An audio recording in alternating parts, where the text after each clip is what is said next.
Hello, welcome back to the Jet Press Podcast. My name is Justin Fried, and I'm joined as always by my good friend Mike Luciano. Mike, it is the Wednesday after the draft. It's not our first show. We did get to talk a little bit about the draft on Monday, but we're going to go a little bit of a deeper dive into the roster, talk about some undrafted players, and honestly, some unfortunate news is probably how we'll start it off. But how are you feeling right now, buddy? What's going on? Well, I'm feeling better than one of our old quarterbacks, apparently, because we just got some news that is not what you wanted to hear for a guy who, by all accounts, was a pretty good guy. That is, of course, what happened with Jordan Travis. We'll get into that. We're also going to look at this roster because the draft is done. UDFAs are coming in, and we got some movement on the roster. Things are going to look very different. The rotations are going to look very different. The starters are going to look very different. We'll take a look at that and kind of give you a state of the Jets union here with what's going on offensively and defensively. But before any of that, we're going to find us Apple, Google, Spotify, Overcast, all the podcast platforms. We are there. And if you want to support the show on YouTube, you can very easily do that. All you got to do is like the stream with a thumbs up. That helps. Subscribe. Donate 99 cents to get your membership so you can get priority reply in the comments. All of that helps support the show, helps us make more of these.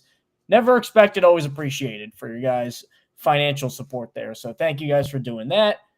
Let's just get right into this because we got a good hour show for you here. Starting with some unfortunate news, Jordan Travis, who was projected to be the third-string quarterback for the Jets. He has now medically retired from football. The way it was worded, too, by a couple guys who put that out there, said that he was medically advised not to play. So that sounds like even if he wants to play, the teams are like, look, man, you can't do this, which is not what you want to hear. I've seen a lot of insensitive people try to turn this into an anti-Joe Douglas thing. I mean, you could comment on it because he has now drafted 3 quarterbacks, and only one of whom has played a game, and that was Zach Wilson. So now that's 2 day 3 quarterbacks in James Morgan and Jordan Travis, who would never play for the Jets. So not what you want, but my God, this was totally out of his control. He was on top of the world. Undefeated college football season at Florida State. His final year was a Heisman Trophy contender. Then he breaks his ankle. Florida State misses the playoff while being undefeated pretty much exclusively because of that injury. Yeah. Now it almost makes it feel like it's his fault for getting hurt, which I think is unfair. Then the Jets pick him, even with the expectation that he's not going to play that first year. And they were fine with that. That's why he was even available at that point, because he would not have been if he was healthy. He never even got to practice. That injury was that severe that they never even got a practice out of a 5th-round pick. So, yeah, in a vacuum, Joe Douglas shouldn't have done that. It probably is not great timing that he did it right after the draft, which means if the Jets wanted to take a quarterback on day 3, they probably could have. Now it's up to a Brady Cook, Adrian Martinez competition. But, man, what a sad story. What a profoundly sad story for a guy who a year and a half ago, we talk about a fall from grace. That was grace. That was the world is at his fingertips, the college football world, and he probably would have been like a 3rd-round pick, I think, if he didn't get hurt. Yeah. In a quarterback class that had such a big gulf between the top guys, and then there were nobody for the 2nd to 4th rounds. I mean, Spencer Rattler went in the 5th round. There was a good chance he could have been QB 5 or 6 that year. Completely washed away. Yeah. You just feel terrible for this guy. Yeah, it's tragic. I mean, I don't even want to offer any analysis, at least not initially. Just best wishes out to him and his loved ones, because it's awful. Like, I saw that notification on my phone. I can't say I was surprised given the way that the Jets have spoken about his future. It's kind of been very ominous when they've asked Aaron Glenn and Darren Muji about it. They've basically just been like, we think the world of him, but we're not going to comment on his health status. We're just not going to do that. They knew. They had a good feeling. And that's why, while, a lot of people are like, oh, maybe the Jets, this is malpractice. The Jets should have taken a quarterback if they knew about this beforehand. I feel very confident in saying that the Jets probably had a very strong inkling that this was a real possibility going into the draft. And I don't think they were relying on Jordan Travis going into 2025 as, an actual part of their quarterback plans. It was hey, let's just get this guy healthy first. I think that was going to be their first step. Wasn't even evaluating him as a player. It's, hey, let's see if we can get this guy on the field. Unfortunately, when the Jets drafted him 5th round, a lot of fans were very optimistic about it and excited. I was as well. I don't know if the long-term potential to be like a star quarterback was there. The hope was, hey, maybe he could develop into a cheap and affordable backup. And in a perfect world, maybe he's even more than that. But the Jets hoped he would be ready by training camp last year. Not only did he not get ready for training camp, he unfortunately suffered multiple setbacks, as was reported. And did not end up practicing for the Jets at all in his rookie year. There was the little spat with his agent, De'Eric Jackson, who spoke through ESPN's Rich Cimini and was talking like, hey, kind of blamed the Jets a little bit, said that they rushed him back, said that the setbacks might have been on the Jets, right? The Jets were basically saying we followed the advice of the team doctor, and that was a whole situation. At least as of a few months ago, it did seem like his agent was optimistic, or at least was projecting optimism about Travis's future, but clearly medical, advice has changed there. And in his message that he wrote out, that little handwritten message that Jordan Travis released on social media, he said that basically doctors have advised him to not continue playing. So tragic situation, very unfortunate for Jordan Travis. It's the second time a Jets draft pick has now retired before ever appearing in a game in the last few years, the other being Cameron Clark.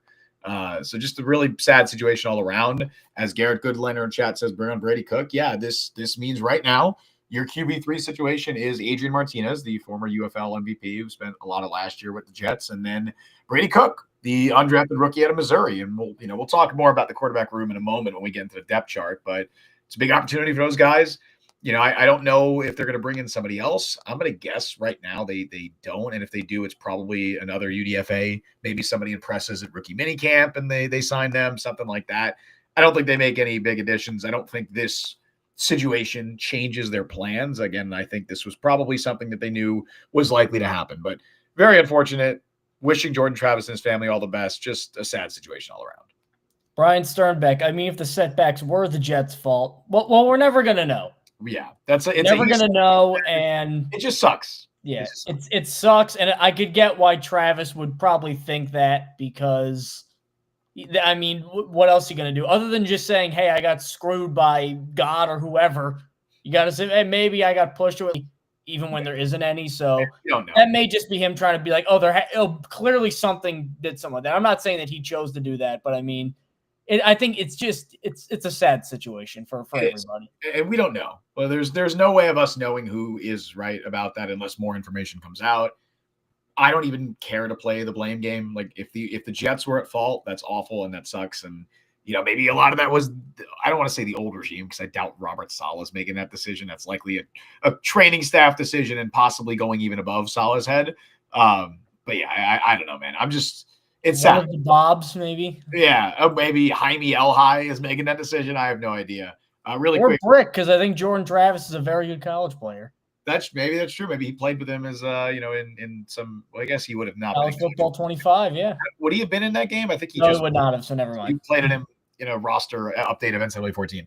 Really quick, Delonte says, I believe Delonte. Did we expect Sauce's fifth-year option to be exercised? Yes, because just did it. Literally right as we probably went live. The easiest move anybody could have ever made. Yeah, it was an obvious one, but also right as we went live, the Jets have officially announced that they've exercised the fifth-year options for not only Garrett Wilson and Sauce Gardner, but Jermaine Johnson. And I think we'll get into more of that when we get to the defensive end position. We're talking about the depth chart, because there's a lot to talk about there. I don't know if we will wrap up this Jordan Travis. Really quick, Garrett Goodlander, Mike Norvell show never had Travis in that game. Yes. North Alabama, right? That's what they were playing? No, I think they were playing I think they were just ahead by a lot. I think it was when he got hurt. I think that was the problem. I think it was a shitty school too. It may have been. All right, let's see. Let's go. 2023. I think it was North Alabama. I'm pretty sure, because I'm pretty sure. No, because he played the last. I think it might have been in the Florida game. Oh yeah. I think it might have been the ACC championship game. Oh, it was in Florida. No. It was. This is great podcast. It was the Florida game. Yeah, that's what it was. Right before the ACC championship. Poor guy. It's fantastic. No, it was North Alabama. Oh, it was. Okay. Yeah. A fantastic minute of podcasting there. It was, I swear. And this is why we make the big bucks. He probably should not have been in that game. You're correct. It's just a sad situation all around. It's tragic, and I wish him all the best, man. I really do. Let's move on to our little roster preview extravaganza that we're going to do here, because it's going to look quite different, the roster, based on what it was last year. In an encouraging way, because I think they really made they made the best lemonade they could with the lemons I think they were given in the wake of the Aaron Rodgers typhoon that came down. What do you want to go first, offense or defense? let's do offense. Let's start Let's with do offense first. Okay. The position. So looking at our lads, this is what they got for the offensive depth chart. I find it funny they list Alan Lazard as the slot wide receiver, but that is funny. I don't know where they're getting that from, but sure, man. I guess. Now, for those of you that haven't visited our lads, if a player is orange, that means that they're a recent free agent signing. The purple magenta E ones are new draft picks, and the aqua teal E ones are undrafted free agents. Not all of them are on there. As Garrett Goodlander mentioned, that German guy they signed to be the international pathway player. We'll talk about him. I'm excited to talk about him. He is not on here, but I think this is still a pretty good snapshot of what the Jets are working with here. Looking at the wide receiver room, if I look at that first six, I think that's pretty locked in. Okay. Really, at least the top five. Like Garrett Wilson, Josh Reynolds, and Alan Lazard, I think are going to be the starters. Lazard's not going to be in the slot, obviously. If Lazard is, I'm still not sold that Alan Lazard will be on the week 1 roster. I will say that. If Lazard is here, I think that's where it is. I know they did the restructure. I don't think they're going to cut him, but I very much still think he's a trade candidate. And if Rodgers goes to Pittsburgh, maybe Pittsburgh sends like a conditional 6th or something like that. I can see that happening. Outside of that, they have Tyler Johnson as a backup, which I think is what he is. Yep. Arian Smith, the recent draftee, who was very, very fast and end of sentence.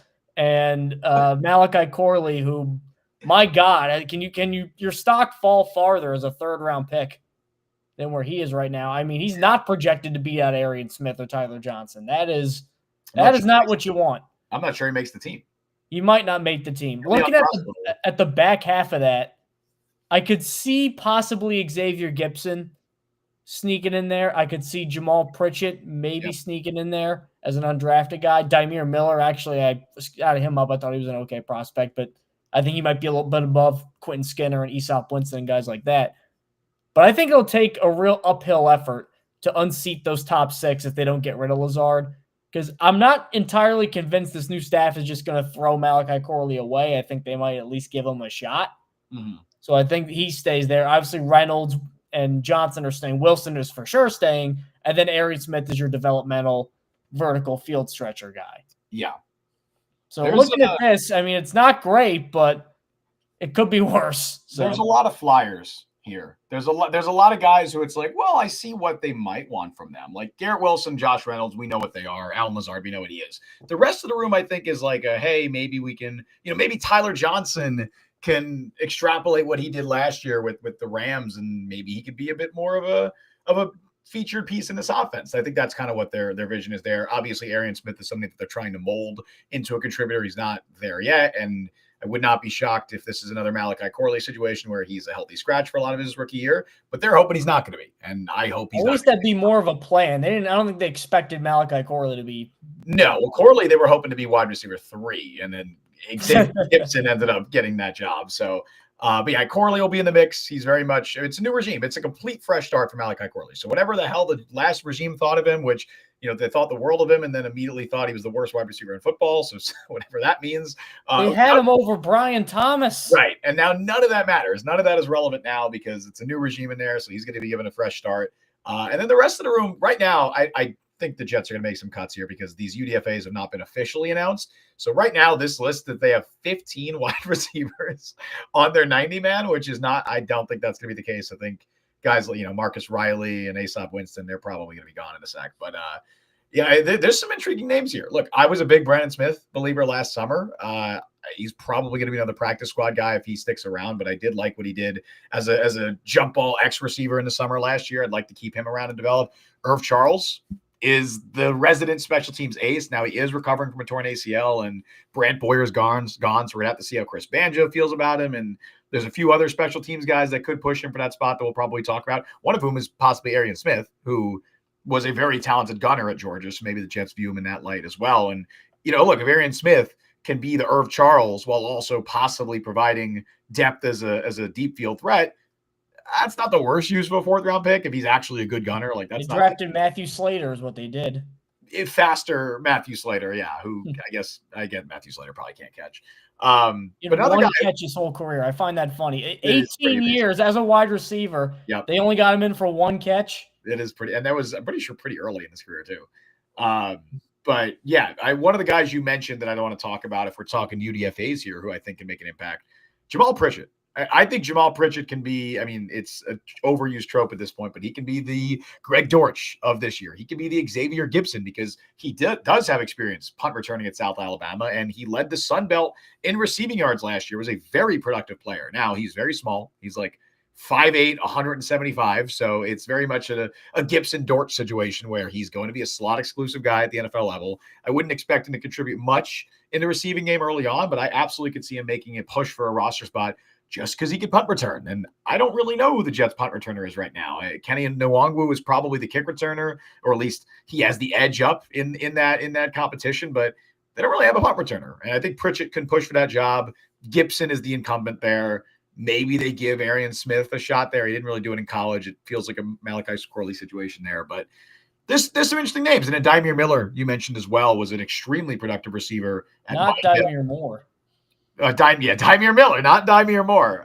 Went to Jets website. Yes, went to Monmouth and then led Rutgers in receiving last year too. Another small guy, probably gonna be a slot guy at the NFL level. Skinner is very much in that Brownlee kind of archetype where he's 6'3", 6'4", pretty Whatever big. happened to him? Pretty big guy. I think he's with the Chiefs. I think he won a ring with the Chiefs. He was on their practice. Yes, he is. How about that? Yeah, well, he didn't win a ring, but he's with the Chiefs. Well, because they signed him to a futures deal, or no, they signed him, to their practice squad after his practice squad contract with the Jets expired because their season was over, and then the Chiefs brought him in.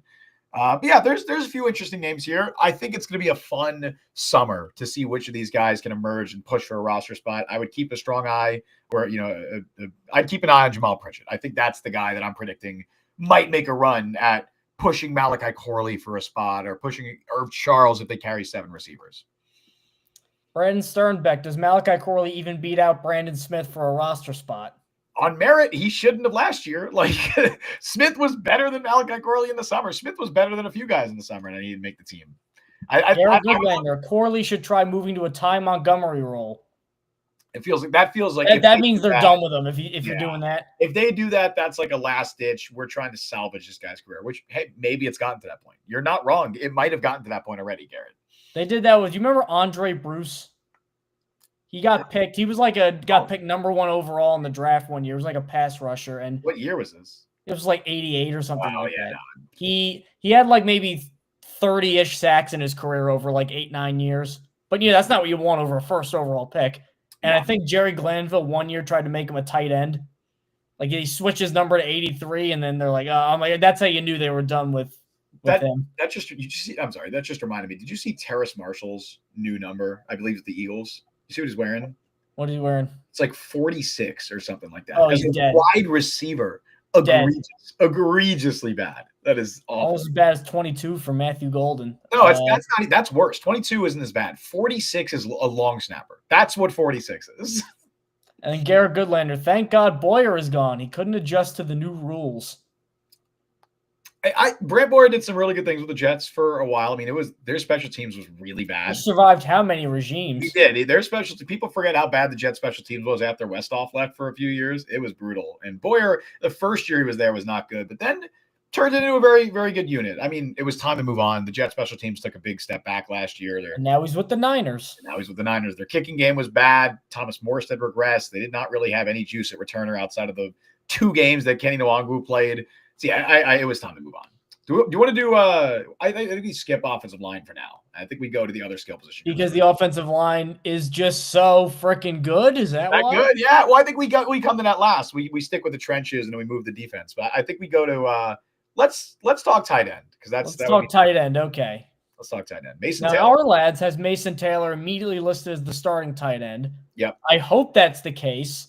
This does seem like a thing where a new coach would be like, oh, rookie's got to earn his way kind of thing and beat out Jeremy Ruckert. But yeah, by midway through the year, I think it's an indictment on Mason Taylor if he is not starting over Jeremy Ruckert, barring an amazing resurgence in Ruckert's ability. Because I think the Jets drafted Mason Taylor to be one of the top players in their passing game, and I don't think they're going to let him be on the bench too long. I think week 1 he's starting. I don't even think if it takes past week 1, I'm going to have questions about Mason Taylor, because I'm going to be like, you really couldn't beat out Jeremy Ruckert. Like there's only so much that loyalty to an incumbent player goes, like, or only so far that goes on the initial, Jets depth chart that's released when training camp first starts. that's going to be Jeremy Ruckert, likely. It's probably going to put Jeremy Ruckert as tight end one because he is a rookie, or Mason Taylor is a rookie, and Ruckert was here last year. It's a different regime, though, remember. So this regime doesn't have any ties to Jeremy Ruckert. I think by week one, Mason Taylor's a starter, and it might even be before then, like that we're already talking about him like locked into that job. This room feels pretty straightforward to me. It's Mason Taylor, Jeremy Ruckert, Stone Smart should all have roster spots unless they make another move here. If they keep a fourth guy, it's probably going to be Andrew Beck, who's here listed as a fullback. He could also play tight end. I don't know if the Jets want a fullback in this offense. We'll see what their plan is and how they want to use that, but they signed him, former Texan. He's bounced around, and maybe that's the guy that could. I don't think Zach Kuntz or Neil Johnson might even get caught. Who knows? But I don't think Zach. It depends. Do you want another receiving threat, or do you want to just take your? Because I think they'll use somebody in the backfield a little bit, maybe like an H-back kind of thing. Right. The question is that going to be like a Ruckert? Is that going to be Beck? Is that going to be whoever? They convert on defense. Is that going to be Braden McGregor? Like I don't know. I don't know what they're going to do. But Beck makes sense to me if they want anybody in that role. At least he's done it before. But I assume Ruckert is your quote unquote blocking tight end, and Stone Smart is your extra receiver. It's not a good tight end room. Like legitimately, Ruckert it could be if Mason Taylor has got the goods. Well, it's good. I think he's going to be good. I think he's going to be a tight end one caliber player immediately in the NFL. Ruckert and Smart, I think, are borderline tight end too. Like they're barely backup caliber. So it's really that even for you between Ruckert and Smart? Well, they're just different players. Smart's more dynamic. I think Smart might make a bigger impact, but he's not going to be a blocker. Like he can't do that. So right now, who would you head coach Justin Fried make tight end to? Well, it depends on how you're using them. If you're saying like traditional two tight end sets, it's going to be Ruckert. Smart, I think, is just you're playing him out wide. So you're playing him in the slot. I don't want Stone Smart lining up in line very much at all because he's going to get toasted if he's trying to block. It's very much like a Harold Fannin situation. If the Jets drafted Harold Fannin, probably wouldn't be lining up more than 20% of the time in line because it would just be a misuse of him. So unfortunately, I was the biggest Jeremy Ruckert stan coming out of Ohio State. I was a big just hoper. I was hoping that he could be something. He's not, and I don't really see much value in him on the roster at this time. Unfortunately, we're still probably going to get a decent amount of snaps from him because they don't have anybody else better to fill that role. See, the weird thing about Ruckert, like we criticize draft classes, Jeremy Ruckert is not a good blocker. Like when he came out, that was the one thing he could do good was block. Yep. And maybe with a new offensive line coach and Steve Hyden, who, by the way, of course, is a former NFL tight end. So maybe he can work with him. I know Steve Hyden did work a lot with the tight ends in Detroit, and he was the tight ends coach. But he also worked a lot with the offensive line in Detroit, is what I meant to say. I think there can be some crossover there, and maybe he can teach him up a little bit. That's the hope. That's the hope that I have at this stage for Jeremy Ruckert because the receiving ability is just not there. He's not dynamic enough, and I know he had some one-handed catches at Ohio State, but it has not showed up in the NFL. Want to talk about some backs now? Yeah, let's talk about the backs before we get to the quarterbacks. All right, so a depth chart that pretty much the same as last year for the first three guys, Breece Hall, Braylon Allen, and Isaiah Davis. I wonder how 2 and 3 are going to shake out because I think Allen's better. I think he's bigger. But near the end of the year, Isaiah Davis had a lot more juice than Allen did. And again, Isaiah Davis is an older player. Braylon Allen's like 3 years younger than Isaiah Davis. That could easily explain it. But it's something that I think you got to watch. I think that they're going to run the ball enough where I think all three of these guys are going to play some sort of role. Breece will be the main guy, obviously. But Braylon Allen's getting, I think, multiple big carries every game. I think that's going to be what they want to do, especially for a guy who's talked about all this power and running. Like Braylon Allen, I think just ethos-wise fits what they want to do offensively. Kenny Nwangwu, I think, is probably going to be your favorite to be a returner. I don't think the Jets view him as a viable running back right now. I don't think any team has viewed him as a viable running back, but what a great return, man. So I think he lasts for that. And then Zach Evans, who I believe was like a 5-star recruit. Was that the guy from TCU and Ole Miss? I think so. I know he was with the Rams. Yes, he was. Yep. So much hyped high school recruit, never really put it together. This was like before NIL, and he went to like TCU, was like the number one back in the country, and that was like a whoa. He was the number one player in the state of Texas. Yeah, that was like, because he had Texas and Alabama, and he was, I'm going to go to TCU, and they all went, what? And then he never really lived up to it. And then Donovan Edwards is a funny guy because he was on the cover of College Football 25. So a guy who had some name value after contributing to that national championship Michigan team. Then I thought Khalil Mullings, who I think the Titans picked in the draft, I thought Khalil Mullings was a much better player last year than Donovan Edwards because he's bigger. And you really didn't get the juice you'd expect to see from a back that's his size. But I think he has a good chance. I think he's going to beat out Evans. And I think he's viewed as a more viable running back than Nwangwu. So if somebody else wins that returner job, then I think Edwards wins out, and that's your fourth running back. Yeah, Edwards was the most high-profile undrafted guy that the Jets signed for sure. It obviously he's on the cover of College Football 25, so that's how a lot of people know him. And unfortunately, if you go back 2 years ago, after that 2022 season, a lot of people were like, "Hey, man, Donovan Edwards, this guy could be a future top 50 pick." Like there was genuine hype around him, and then took a step back in 2023 and really just became a part-time player. Well, Blake Corum, I think, jumped over him too. He did, and then Khalil Mullings jumped over him in 2024. So he really never followed up that 2022 season with the promise that a lot of people saw. One of the biggest criticisms that's been levied against him is lacks elite vision, or really NFL caliber vision in a lot of ways. There was a lot of meat left on the bone, I think, with his college tape, but I think he has a chance to stick around. He is a good pass catcher, which is something that, coming out of college, that's something that I think a lot of teams are at least looking at with Donovan Edwards. And I think that's probably one of the biggest reasons the Jets brought him in. Definitely think he has a chance to stick around. Excited to see what he can do in the summer. I definitely think he has more of a chance to make the team than a guy like Zach Evans. And at the very least, he projects probably as a practice squad running back for the Jets. So I think we'll be hearing his name moving forward, at least, going into the summer. I do think he'll get plenty of carries. As far as this regime, Zonovan Knight. Honestly, yes. That is probably what I could see his future in the NFL. I don't think he's going to be like a star or anything like that, but I do think on the Cardinals, by the way, Zonovan Knight. So there you go. Good for Bam. Still kicking around. Good for Bam. As for the top of the depth chart, the top three guys here, Breece, Braylon Allen, and Isaiah Davis, I am really curious to see how this shakes out this summer because there were a lot of trade rumors around Breece Hall going into the draft, and those were real. That wasn't just smoke. There was legit fire behind that smoke, and conversations were had. And I really am curious as to how this new regime views Breece Hall. And come summer, I think we'll find out. I think come the preseason and, when we're getting reports coming out of training camp and how the snaps are being divvied up, I am going to be very curious to see if it is truly Breece Hall and then Braylon Allen and Isaiah Davis, or if it's more of a mix. Because I wouldn't be shocked, especially looking at how the offense that the Jets seem like they're setting up to run. I think Braylon Allen is the best fit for that offense on this team. And I wouldn't be shocked at all if by the end of the summer, we're seeing almost a 50-50 split with Breece and Braylon Allen, which seems a little crazy to talk about right now. The lack of explosiveness from Allen, though.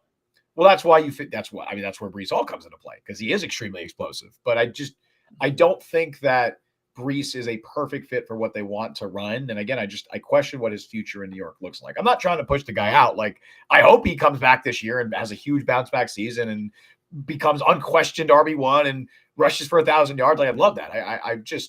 I'm interested. Next year's draft too is very thin at running back. You might need a quarterback. Like the offseason, there's not a ton of great free agents out there. Like, sure. Well, the running back market is not very fruitful right now. No, it's not. I'm curious to see how it shakes out, because it's also very difficult to evaluate even Braylon Allen and Isaiah Davis last year, because the run blocking, while I think the offensive line was good, the run blocking just was a mess. I thought Keith Carter and the run game coordinator, and he was the run game coordinator, and just the coaching staff, the way that they tried to draw up the Jets rushing attack was garbage. The Jets also just didn't run the ball. I think they were 32nd in the NFL in rushing attempts.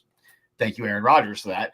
So it's really difficult to evaluate Braylon Allen, who I thought had a good start to the season and looked very good in the summer, but didn't really do anything of note in the second half, or for really the majority of the season.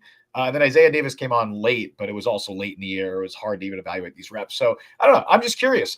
All three of those top running backs on the roster intrigue me. And obviously Breece has the pedigree and Breece has been the guy, but I'm curious to see what happens this summer. And I wouldn't be shocked if he loses some touches. I'll say that.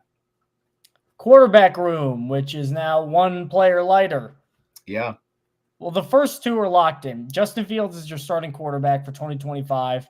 We'll see if this is finally what wakes him up. Yes. Tyrod Taylor is your backup quarterback. You can't really ask for more of a backup quarterback than Tyrod Taylor. That's the archetype of what you want, especially for this offense because he plays similarly to Fields with a much weaker arm, but he can move a little bit. Very accurate, won't turn the ball over. And then it's Adrian Martinez and Brady Cook, both of whom I think now are going to be on the Jets at some point. One of them will be the third-string quarterback. I think there's a practice squad in one of their futures. I think the Travis move opened. I think Brady Cook did a really good job of picking his spot here. His agent did a really good job of picking his spot here because Adrian Martinez played well in the preseason, but I don't think he's locked down QB3 by any stretch of the imagination. So I don't love Brady Cook's arm. I thought he was extremely inconsistent in college, but very good athlete. One of the better athletes at quarterback in this entire class. I think there's a shot he wins QB3.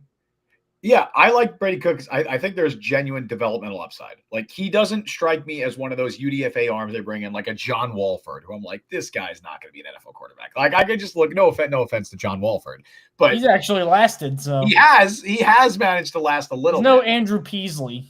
Or Andrew Peasley last year. Oh my goodness, Andrew. That's what was the dude who we were like, not to blow up your spot here, but I think you wrote an article like he'll be their best undrafted free agent. Then he got cut like a week later. Me? Oh, was that last year? Was it a quarterback? I think Pee Wee Jarrett was the initial UDFA quarterback that they signed. That's what it was. Yeah. I think I was like, because he was fun. He was a big dude, super athletic, and I'm like, this guy could be really fun. And then they cut him. I think immediately. It was just cannon fodder. I think it was medicals with him is why he got cut, unfortunately, which really sucks because I don't think he's got another opportunity. But I think it was medicals on that. But yeah, I think Brady Cook has a chance to stick around for sure. I don't know if there's going to be a spot for both of them. First, I wouldn't be shocked if the Jets brought in another guy, maybe another UDFA, maybe, like I said, somebody impresses at rookie minicamp. I'm excited to see who's on that roster because it's always like 70 names they bring in, and maybe one of them ends up making getting signed afterwards. Last year was like Jerome Cap, or was that last year? Or was that that was 2 years ago? There's always like one. You remember that? Oh, Peasley was last year. Peasley was a rookie minicamp time. I don't know, man. I obsess over the back of the roster guys. It is a weird passion of mine, but yeah, I think Cook has a chance. I do think he does. I think he has more NFL caliber quarterback traits than a guy like Adrian Martinez, who I like Adrian Martinez. He's a fun player.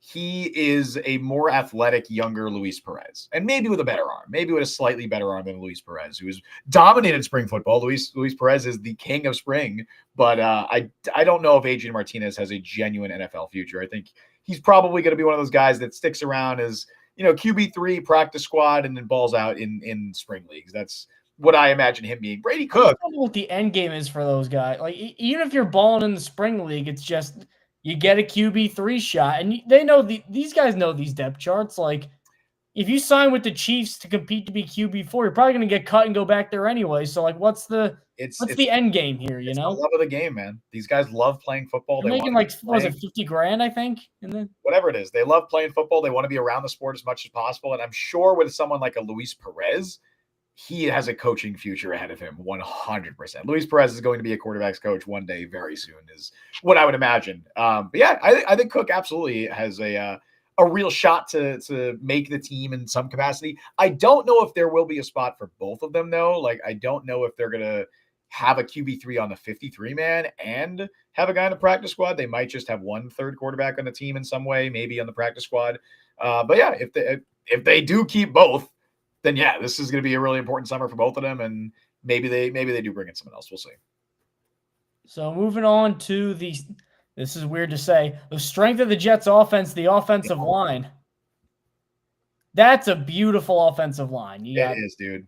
You got the tackles bookended. You got two above average guards, a solid center in Joe Tippmann, one of the best backup linemen in Josh Myers, so I'm surprised to not get a starting job. Yeah. And then some quality backups across with Okorafor. Maybe one of Max Mitchell or Carter Warren becomes not terrible next year. We could hope. This is how you build a team from the ball out. And this offensive line, for the first time in a long time, is not only good, it has the potential, I think, be great if developed properly by Steve Hyden. 100%. And this is why part of the reason why I was banging the table for Armand Membu. Look at how beautiful this offensive line is, dude. I mean, there's no weak spot. There is not, on paper, there is not a weak spot in this offensive line. Last year, we were, I would say, encouraged and optimistic about the state of the offensive line. There were still a lot of communication issues and a lot of issues with that stuff up front that I think fall on coaching.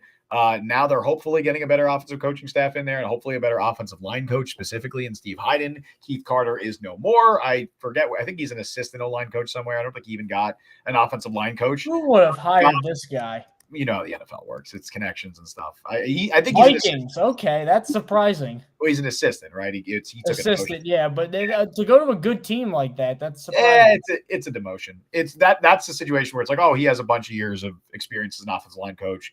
What's Keep in mind, he technically got a promotion with the Jets because he was not the running game coordinator with Tennessee. Yes. That is true. And we saw how bad the Jets running game was despite the talent that they have.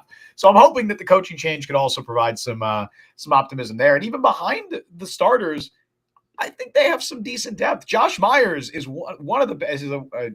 This is a who cares statement, but I think he's one of the best backup interior offensive linemen in the NFL. I think he was good enough before they drafted Membu. They were talking about, like, you want to put Vera Tucker at tackle and start Myers. Yeah, he has started every year of his career at Green Bay. I don't think he's a good starter. He's a bad starter, but bad starters are good backups. Like, that is absolutely the depth you want to have along the interior. And I think he could also play guard in a pinch if need be. I also think Xavier Newman's fine. I think Xavier Newman is an NFL caliber backup offensive lineman. I think he'll probably be on the 53-man roster, and I don't think that's a bad thing. I do think you probably would like a little bit more out of a Carter Warner or Max Mitchell, but Chukwuma Okorafor, assuming that he's not going to go rogue, is a perfectly fine backup offensive tackle, especially if he's playing right tackle. I'm very happy with him as the backup right tackle. And then there's a couple of names who are actually not listed here. They did sign, or at least has been reported. I should make it clear, and we should say this. None of the Jets UDFA signings are official. So I know Brady Cook is on this list, and I know we talked about Jamal Pritchett and Quentin Skinner. None of these signings are official. So the undrafted, we're just going off of what has been reported. Sometimes things change before that. I'm actually surprised the Jets have not announced it because most teams have already released their official list. But as has been reported, the Jets have signed 2 undrafted offensive linemen, one of whom is Purdue center Gus Hartwig, who started like 50 career games at Purdue, very experienced player. I think that was one of the more high-profile undrafted pickups the Jets made that people, aren't really talking about because he's a center. Weirdly enough, Mike, he started 5 years at Purdue. All 5 of those years, he was named honorable mention All Big Ten. So he never once made first team or second team. Having him and Marcus and Bo, and they were still a one-win offense. I know, but it was weird to me that all 5 years he was named honorable mention All Big Ten. Never first or second team, but he always got at least honorable mention, which I thought was a funny thing. But I think he has a chance to at least be on the practice squad. Like that's fine depth. And then the other one that Garrett mentioned earlier is a really fun one. The Jets signed Leander Weigand, is I believe how you pronounce it, if my time in Germany taught me anything. You got all right. I'm going to be honest. You have to get that correct. I do. I think you got to pronounce. You know how I figured out how to pronounce it. I watched 2023 European League of Football film to watch it or to figure out.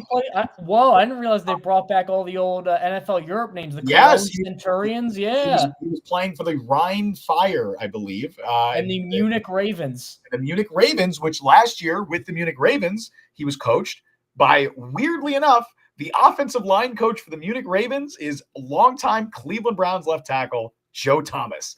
Joe Thomas is the. Does he just zoom in and give guys pointers? I have no idea, but he is the offensive line coach for the Munich Ravens. I'm actually so curious. I have a crazier thing. I'm looking up European football.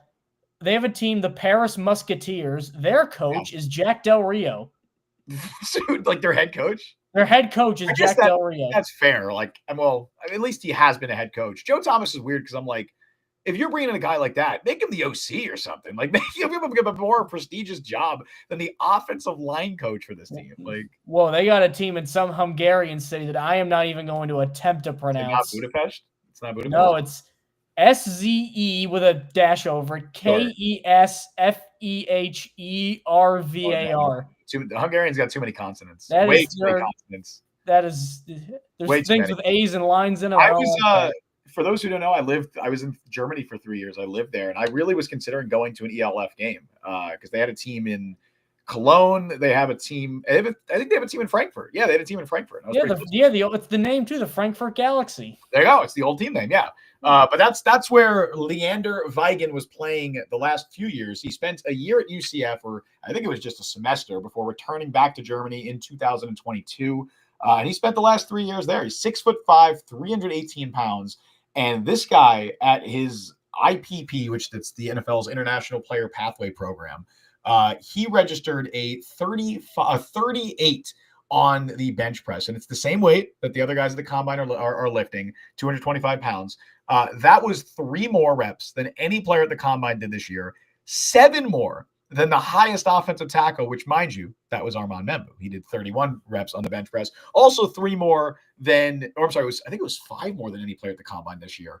3 more than Aaron Donald's personal PR, which is 35. So this guy is 3 reps stronger than Aaron Donald. I know he's German, not Russian, but I'm getting very like Drago vibes with this. Yeah. He's just running. He's got like blinking things and tubes all linked up when he's running on a treadmill. And I saw an interview with him. I was doing some translating from German to English. He said that his Austrian, Southern German too. That's got to be even crazier. His goal was to do 42 bench press reps. So he was upset with himself that he did 38. he thought, he said he has done more. So this guy's an absolute freak. I think that he is going to at least be a fun player to watch this summer, assuming that this signing does become official. Again, it's not official yet, but assuming it does.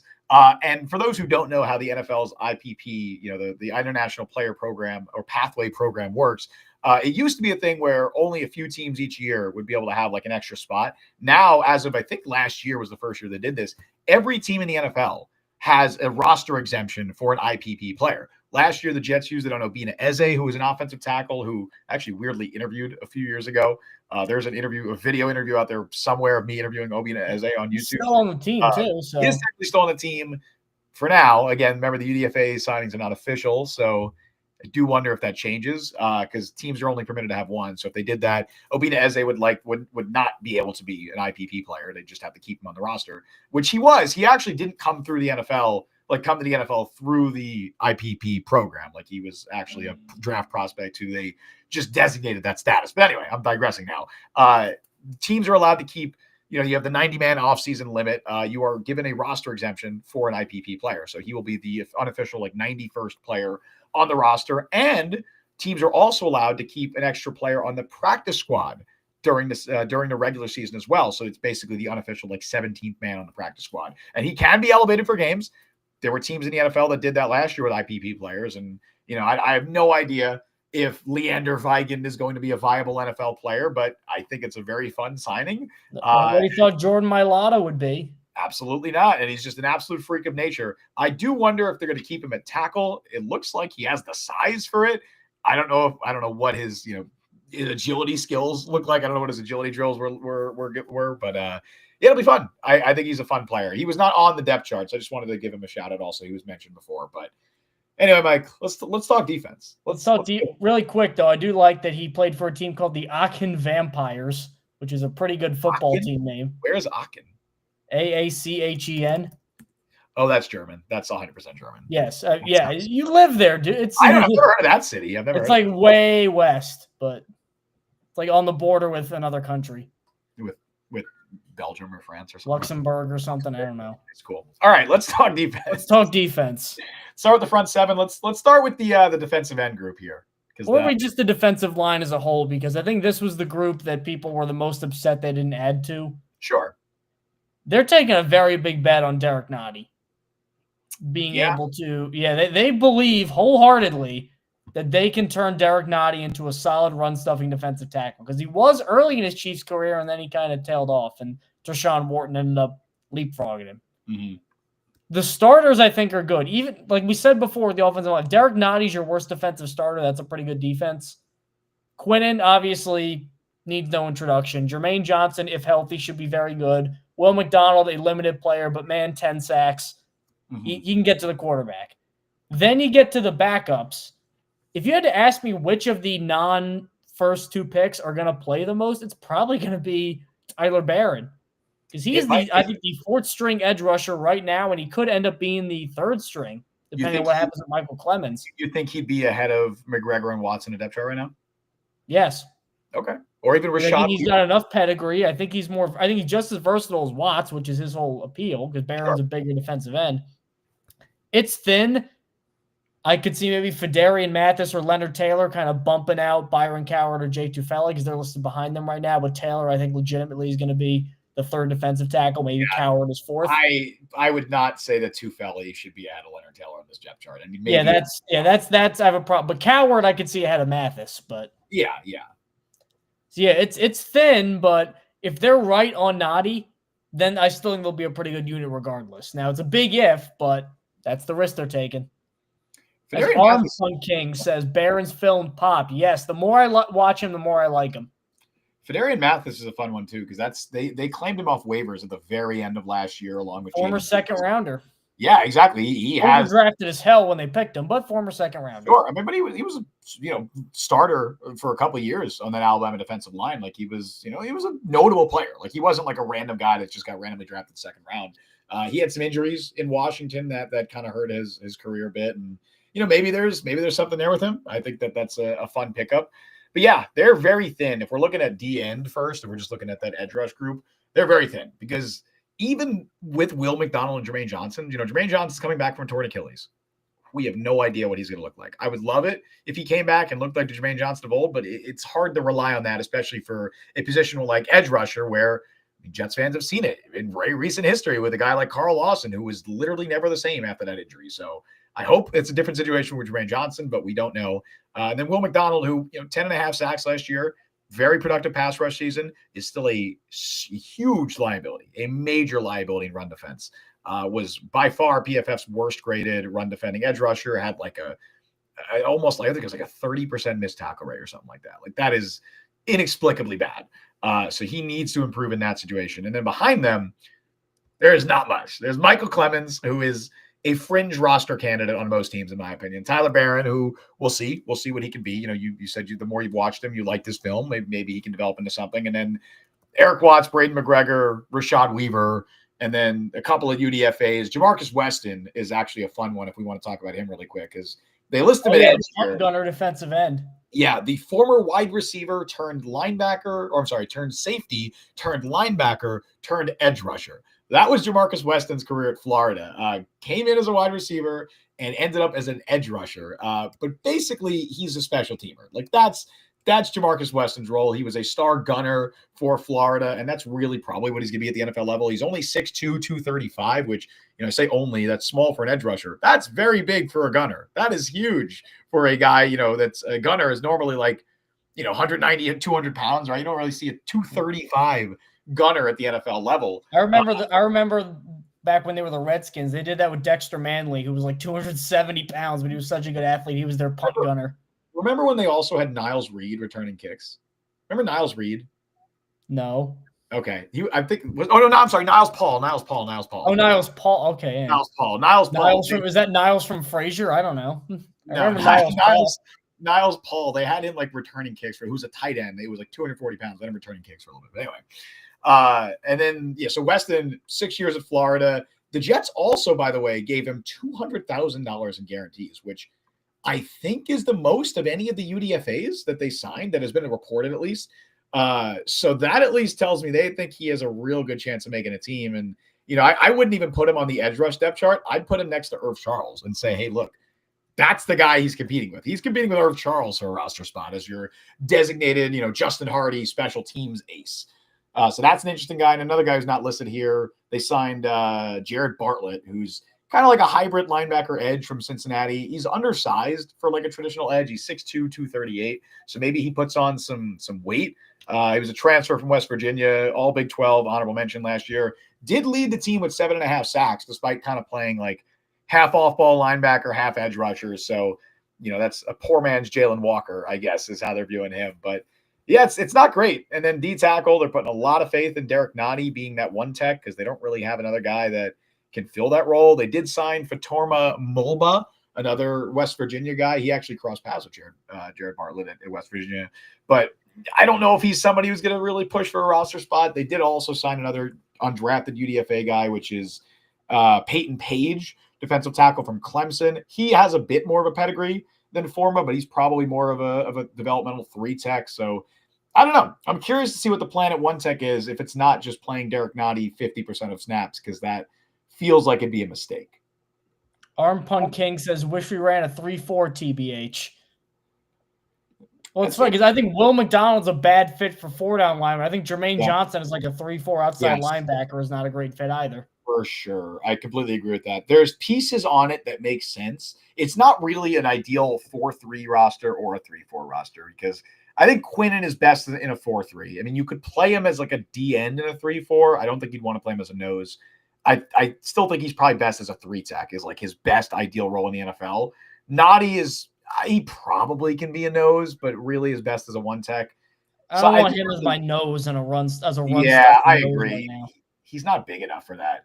McDonald is really, and I feel like that's kind of going out of style a little bit, isn't it? Unless like you're an athletic, 30-pound, like Al Woods, Michael Pierce. I feel like that's kind of going out of style a little bit. Like if you have no pass rush upside. Unless you're a freak like Vita Vea, like that's the one where it works, where you're just, or Dexter Lawrence, who's basically a nose tackle. Like, that's when it works. That's why Jamari Caldwell was one of my guys. Not that Jamari Caldwell is the pass rush upside of Vita Vea and Dexter Lawrence, but I at least saw something there, that, and I think that's the prototypical nose tackle in the NFL now. But yeah, really looking at that front four, McDonald's probably the only one who's really a better fit in a 3-4 defense. And then obviously you have Quincy and Sherwood, who, I mean, if it's a 3-4, that's fine. Those are your two inside linebackers. I think that wouldn't be an issue. But yeah, I don't know, man. It's not a great looking group, at least on paper. And I definitely wish they did more, especially a D tackle in what was such a loaded defensive tackle class. Linebackers now. You can't get better in terms of a starting duo at linebackers for these two in the AFC, Jamie Sherwood and Quincy Williams. For sure. But we don't know what the future holds for Quincy Williams. I'd imagine that they don't want to irk his brother by trading him because who knows if that could Quinn and go, well, then trade me too. Yeah, who knows? You got to worry about these things. No, for sure. But for right now, they're both here. They're both starters. Sherwood is extended, and they're both really, really good. And then backups, not a ton of great backups. I like Jimmy C. Arlo because it's the most Jetsy area. The Army guy. He tore his ACL, I think, in preseason last year. From Army, too. He's a West Point guy. Yep. But the backups I'm happy with, Francisco Mauigoa and Zaire Barnes. Mauigoa especially, I think, has more upside than Barnes does. Because I think they've used him a lot as a pass rusher. He's moved around a little bit. I think they might need to add one more here. I'd be more comfortable if they added one more because Jamin Davis, I think, is just really bad. So I think if you just get one more backup linebacker. Here's a question for you, Justin. Sure. If one of them gets hurt, Williams or Sherwood, who starts at linebacker, Barnes or Mauigoa? I think it's Mauigoa. Probably Mauigoa. I think if it's Sherwood, if the Mike gets hurt, it's Mauigoa. I mean, Barnes can probably be the Mike too, but I as long as they trust Mauigoa from a mental standpoint, if he comes into summer and he picks up the defense quickly and they're impressed with that aspect of it, I think he's the obvious guy. He did that in Miami after he transferred. So and I think he'd be the obvious guy. I think right now I would pencil him in as linebacker 3. And, that's a role that could play. I think they'll probably play more 5 DBs or a lot more 5 DBs than 3 linebackers. But there's probably going to be some formations where they have 3 linebackers out there. And Mauigoa is, I imagine, the front runner to be that guy. I think he would probably, Zaire Barnes has shown nothing. Did he even appear? How many games did he appear in last year? Did he appear in any? No, he didn't play in a game last year. I think he was hurt. So he not even playing a game last year. So you're looking at that. And then guys like Marcelino McCrary-Ball, who was purely special teams last year. Jamin Davis, who, like you said, is a flyer of a waiver wire pickup, but he was not good. In Washington, he played for Minnesota. When did he play for Minnesota? I guess they got him after Washington got rid of him briefly. It must have been very briefly with Minnesota. Yeah, it was very briefly. Jared Goodlander says Barnes played very well in the preseason last year. That and nickel gets me a cup of coffee in 2025. I don't remember him standing out too much to me. I'm not particularly brushed up on my Zaire Barnes 2024 preseason tape, but I don't remember him standing out too much. And they have Jackson. I'm thorough if you want to. He's not. Yeah, and they have Jackson Sermon, who was there on the practice squad last year.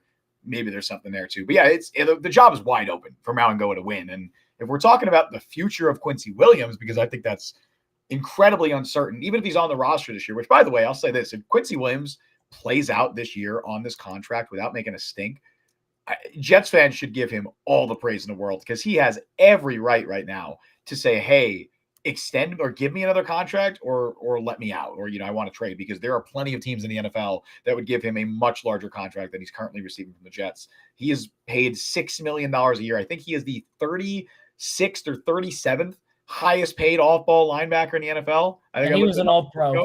That is crazy. Not only is he an all-pro, his teammate, Jamien Sherwood, who has never been – he received one singular all-pro vote last year, never made a Pro Bowl, never made an all-pro team. He is a top 5 highest-paid player in his position, making $15 million a year, while Quincy Williams making $6 million.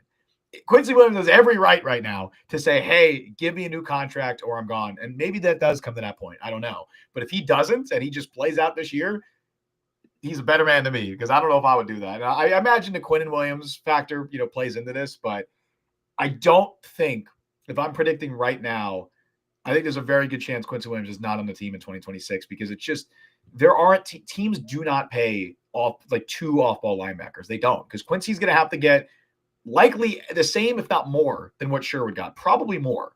And that there is not a team in the NFL right now that has 2 off-ball linebackers in the top 15, I think. Like of the top 15 highest paid off-ball linebackers, none of them are employed by the same team. Teams just don't pay multiple off-ball linebackers, especially Quincy Williams, who's turning 29, will turn 30 years old before next season. That's just not somebody that you normally want to extend. So I think the future of Quincy Williams is very uncertain in New York, which maybe that opens up a spot for Francisco Mauigoa to maybe prove he can be a starter, full-time starter in 2026.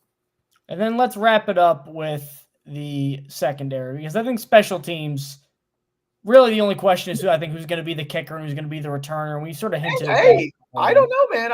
I think punter's also an open battle. I don't think Morstead I think Morstead wins this. I don't. I honestly think every position on special teams is open except for long snapper. Well, it's not really much. Well, either Zuerlein makes more kicks or Anders Carlson makes more kicks. So. And they brought in Caden, what's his name? Caden Davis from Ole Miss, who's an undrafted guy. Be still my heart. I think special teams is interesting. I'm sorry. I think it's an interesting conversation. But let's do secondary for sure. Let's do secondary. The weird thing, I get why people want to put Azareye'h Thomas in the starting lineup. I don't think he's going to play much of a role as a rookie. I would love him to. Mm-hmm. The Brandon Stevens contract looks worse now because it's blocking Thomas from playing. But I think the reason that Thomas got picked was because that was, I think, a value pick. I don't think there's any way the Jets thought he'd be there at 73, and then he was. And they said, well, we would be stupid if we didn't get Azareye'h Thomas. So because of that, I think he's probably going to be more of a backup year one. Then I think next year they reevaluate, like, all right, did we fix Brandon Stevens or not? I think is going to be and if not, then you move off him as Azareye'h Thomas as your other outside cornerback next to Sauce Gardner, and then there you go. Maybe move Brandon Stevens to safety. I don't know. I honestly think there's a chance Malachi Moore plays a little more as a rookie than Azareye'h Thomas. I 100% agree. He's very versatile. Safety, nickel, he can move around. Thomas, you have to play. Now, he's really good. He didn't give up a touchdown all of last year, but you have to play him on the outside. So if they don't move Brandon Stevens around somehow, if he's not in the slot, if he's not safety, if he's not whatever, I don't think Thomas is going to play a lot during his rookie year. That doesn't mean it's a bad pick. I just don't think they're going to get the immediate impact out of Thomas in year one. Year two, he may end up being the starting number 2 cornerback, which is, I think, what they want out of him. But yeah, rookie year might be a little more uncertain. Which, if that's what they want out of him, man, why did you pay Brandon Stevens $12 million a year? I don't know. Obviously, the plan when they signed Stevens was not to draft Azareye'h Thomas. I'm sure that was just he fell to them and they couldn't pass on him. But I 100% agree, Mike. I very much expect Malachi Moore to play more as a rookie than Azareye'h Thomas. Just as a clear path to playing time. I don't think Tony Adams is anything special at safety. Well, I think he's been a fun development story, and you got great value on him as an undrafted player. He's a fine NFL safety. He's not a special starter. Like he's a below Johnson. He's a below average starter. No, I'm not saying to bench the guy like they did last year. I think he was low key maybe their best safety last year, which is not saying much at all. But you got Andre Cisco.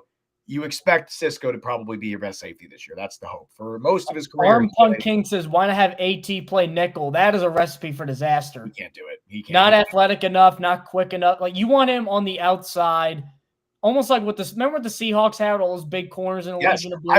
I was gonna make that comparison last stream and I forgot to. Not Yes. Richard Sherman level, but like they No, were all 6'1", 6'2", long Brandon arms. Like Browner. that's what they want. Yep. Just they played more zone. The Jets are going to play a lot of man.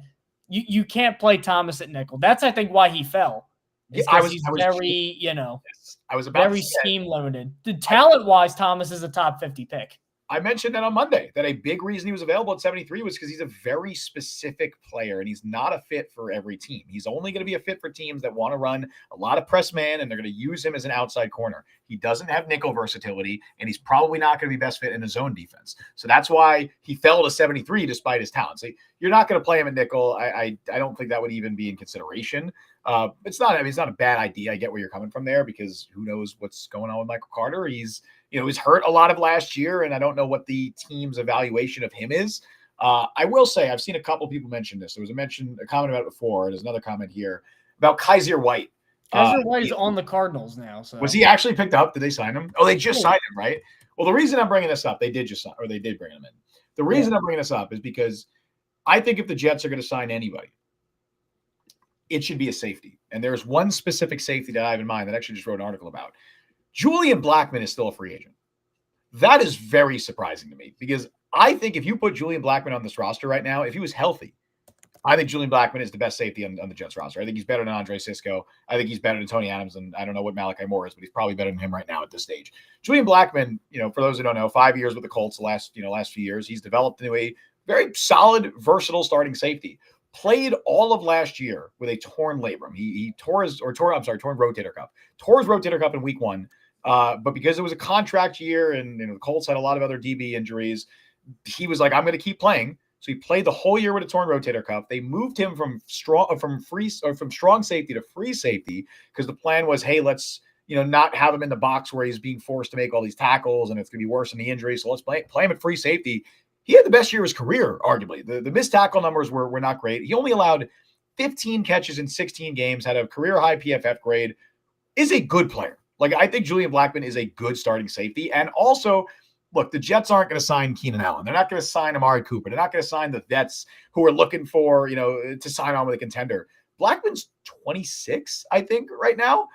That fits what the Jets would want out of a free agent safety. So if they're going to make any move as a post-free agency addition, that's who I'd look at. I don't know how there's a chance Cisco ends up being in the wreckage. 1-year deal guy. They're not really committed to him. What do you mean by in the wreckage? Like if they move guys around to play Thomas and you think they end up just saying, all right, we'll take our lumps with Andre Cisco instead? Maybe, but I think he's their best safety right now. So I don't think they should do that. I think he's probably their top 3 safeties, if they don't add anybody, are very clearly Cisco, Tony Adams, and Malachi Moore. As Connor Long donates $10. Oh, what a guy, buddy. What a guy. He says, Travis' retirement is so sad, but I always have said anything you got from him is a bonus. Justin loved the Cook articles. I think it's a great pick as well, like the Blackmon story. Yes. Connor, you are the man. Thank you so much, buddy. The Travis retirement is incredibly sad, and we talked about that earlier. And we mentioned Brady Cook. I think he has a real chance to make some noise this summer. And Julian Blackmon, buddy, I said that there's video evidence of me talking about this back in March when we were talking about guys the Jets could sign at safety. I mentioned Julian Blackmon, and I'm very surprised he's still a free agent. My only guess for why he's still available, because he's a young player, was coming off a career year. It has to be medical. He had that torn rotator cuff. I was doing some research because I just wrote that article about him. Everything I could find was like, hey, yeah, he's expected to get off-season surgery. He's expected to get surgery in the off-season. Once the season ends, he's getting surgery. I have not seen a single official announcement about him getting surgery. So I don't know what's going on with that. I mean, maybe it just hasn't been reported that it's happened, and maybe he had the surgery and teams are just kind of waiting him out to see where he's at in the rehab process. That would be my guess. But if he's healthy, if the medicals are there, I mean, this is a no-brainer. I would instantly bring him into that room. Then you have 2 safeties on 1-year deals in Blackmon and Cisco, both of whom are basically in a similar situation where I think they're very similar age, both coming off rookie deals. And I think there's a lot of projection and development that can still be done with them. And Blackmon has played most of his career as a store. He's bounced around from free safety to strong safety, but he can do both. You play him at strong safety, Cisco at free safety, and Adams and Moore are your backup safeties. I mean, that's a good room. And they're all young players too. I'd be very happy with that. And I think that might be the finishing touch we can put on this. You don't want to talk Austin McNamara real quick? Well, what analysis can I hope Austin McNamara hits the ball farther than Thomas Morstead or the other way around. I will say, friend of the show, love Thomas Morstead, adore him. Had a rough year last year. Kind of had a low-key disappointing season, and I think he'll be the first. In fact, he has been the first to say that when we spoke, he said that he was not happy with his performance last year. And I think there's some competition there. Zuerlein, I think, is probably going to be a post-June 1st cut. That would be my guess. The fact that they're bringing in another kicker in Caden Davis from Ole Miss, who, by the way, Caden Davis, first-team All-SEC last year, made over 80% of his field goals in college, and also made a 57-yarder. He has a chance to beat out Carlson for sure. And then the return job, we already kind of talked about a little bit. Kenny Nwangwu, probably the front runner for kick return. Gibson is the incumbent punt returner, but keep an eye on a guy like Jamal Pritchett making some noise there. All right, is that good for special teams talk? I believe so. So thank you guys for tuning in to this episode of the Jet Press Podcast. Always thankful for the super chats, for the membership editions. Thank you guys so much for supporting the show. You know where to find us on all the platforms. Justin, how are we feeling about this depth chart here? I think it's fine. I think this is a 6-7 win roster, which they won 5 games last year. So I remember I put out a tweet back in March that said that the Jets would win more games with Justin Fields as their quarterback than they did with Aaron Rodgers. I stand by that. I think this roster with this coaching staff will win 6-ish games next year, which, look, man, they're not going to win the Super Bowl. They're probably not going to be a playoff team. As our expectations should be, we should be hesitant with our expectations, right? But it's year one of a retool, rebuild, whatever you want to call it. The long-term starting quarterback is likely not on the roster. I think that they are going in the right direction. The moves that they've made, both in free agency, outside of maybe 1 or 2 moves I disagree with, and the draft, have set the stage for, I think, what could be a fun season. I'm optimistic about my enjoyment levels for this year of Jets football because I think it'll be higher than the last couple of years. So that's not hard to do. That's true. But yeah, man, I will not be here next week or the week after.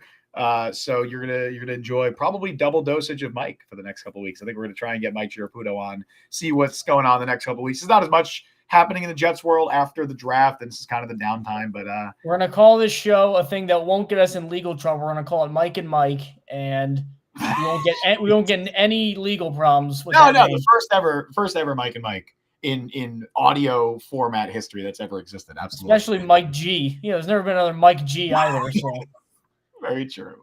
But yeah, I will be gone for a few weeks. I'm gonna miss talking in front of this camera, but hopefully I come back with some fun stories from my vacation. I thought you were gonna say hopefully I come back. Like what are you gonna see the Predator or something? What are you doing?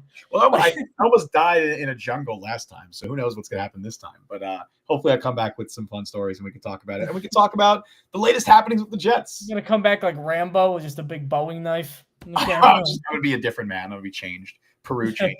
I mean, of all the places, Peru. Peru has got that's Aaron Rodgers' favorite place because of. They're going to say, "Do you know?" Yes, I know what Peru is. No. But they're known for the ayahuasca. That's Peru. That ayahuasca originates in Peru. I'm not doing ayahuasca, and I don't advise anybody. This isn't. All right, we're getting off the rails. Anyway, thank you all for joining us on the show. Getting off the rails. You can follow Mike on Twitter @ByMikeLuciano. Follow me on Twitter, Justin T. Fried. Follow the Jet Press at the Jet Press.